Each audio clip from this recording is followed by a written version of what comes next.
വഅദ കേൾക്കാമെന്നവരോട് ചോദിക്കുകയോ എത്ര സൂറത്തോതി മക്കള്, എത്ര ആയത്ത് കേട്ടവരാ, പഠിച്ചവരാ, എന്തേ നന്നാകാത്തത്, എന്തേ മാറ്റം വരുത്താത്തത്? അഹങ്കാരികളെ പോലെ ധിക്കാരികളെ പോലെ നടക്കുന്നല്ലോ.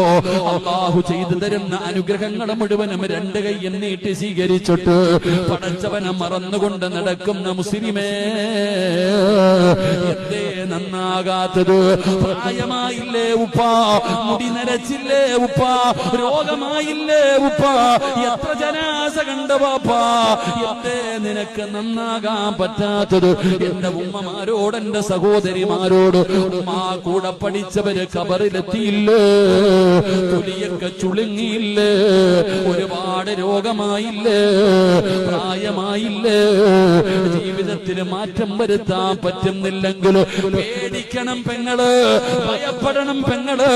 എന്റെ സഹോദരിമാരോട് പറയുകയാ, നിനക്ക് അല്ലാഹനെ കുറിച്ച് ഓർമ്മ വരുന്നില്ലേ? നിനക്ക് മരണചിന്ത കടന്നു വരുന്നില്ലേ? ഖബറും മസ്റയും സിറാത്തും മീസാനും നരകവും നിന്നെ ഭയപ്പെടുത്തുന്നില്ലെങ്കിൽ പേടിക്കണം പെങ്ങള്. നിന്നെ അല്ലാഹു എഴുതി തള്ളി മോളെ. അസാ അല്ലാഹു ഖുലൂബഹും വല്ലാഹു ലാ യഹ്ദി